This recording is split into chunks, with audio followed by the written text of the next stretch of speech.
Dan untuk mengetahui informasi terbaru seputar kembalinya Presiden dari lawatannya ke sejumlah negara, kita sudah terhubung dengan Diana Valencia, anchor CNN Indonesia. Selamat sore Diana.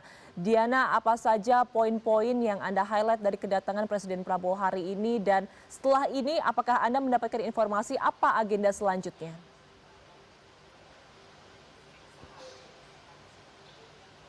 Baik, selamat sore Ayu. Kalau bicara soal poin penting tentu ada dua hal. Saya akan bahas satu persatu. Yang pertama yang tadi juga sudah kita dengarkan ini adalah soal instruksi khusus Presiden. Ini adalah respon pertama Presiden Prabowo Subianto setelah lawatan ke keempat negara perihal keracunan massal makan bergizi gratis. Karena kalau kita lihat datanya per 22 September 2025 ini setelah disebutkan begitu oleh BGN, kemudian juga ada Kepala KSP Muhammad Kodari yang menyebutkan per 22 September ada lebih dari 5.000 kasus begitu ya, anak yang keracunan makan bergizi gratis. Kemudian yang juga tadi sama-sama kita dengar adalah bagaimana respon Presiden bahwa ini adalah masalah besar.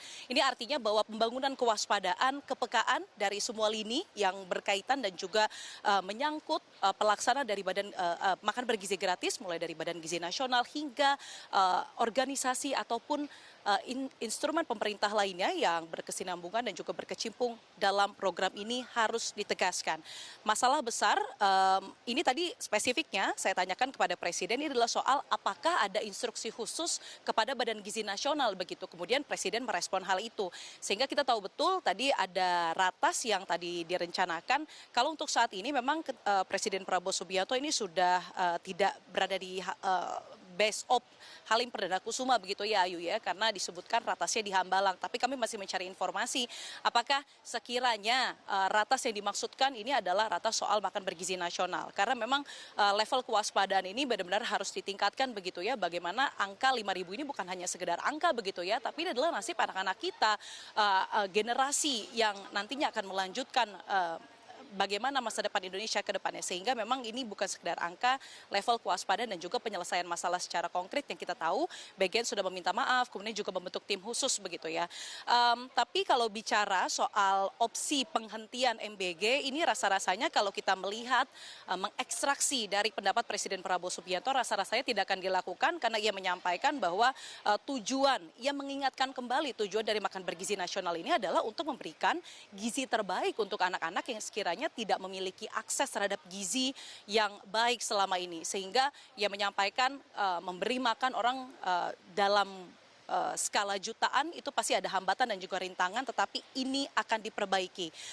Kemudian poin yang kedua ini adalah soal lawatan Presiden Prabowo Subianto berangkat pada sekitar tanggal 20 September, kemudian ini keempat negara Ayu, kalau saya boleh rangkum dan kilas balik, ke Jepang untuk menghadiri Osaka Expo, kemudian berangkat ke New York Amerika Serikat ini untuk menghadiri sidang Majelis Umum PBB ke-80, kemudian berlanjut ke Kanada. Ini bertemu dengan PM dari Kanada, PM Mark Carney. Kemudian yang keempat ini adalah Belanda. Tadi disebutkan bertemu dengan Raja dan juga Ratu dari Belanda. Ada kurang lebih 30.000 item artefak yang dikembalikan dari Belanda menuju ke Indonesia. Sehingga tadi Prabowo, saya garis bawahi, ada menyebutkan lawatannya cukup produktif begitu ya. Terutama ia meng-highlight soal pidatonya di sidang Majelis Umum PBB ke-80. Nah ini sebenarnya agak menarik karena ada dalam tanda kutip ada cocok loginya Ayu, Presiden ke-8 Republik Indonesia datang ke sidang Majelis Umum PBB ke-80, kemudian ada juga sejumlah ahli yang menyebutkan ini adalah pidato Presiden Indonesia yang hadir ke sidang Majelis Umum PBB yang ke-8. Kalau meruntut dari pertama kali kemunculan Presiden Soekarno di tahun 1960.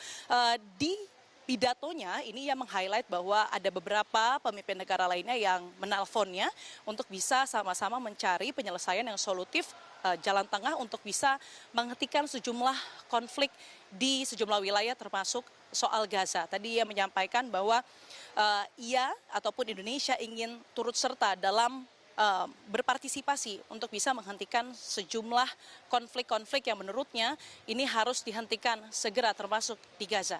Ayo kembali ke Anda. Baik, terima kasih atas laporan Anda, News Anchor CNN Indonesia Diana Valencia. Selamat sore.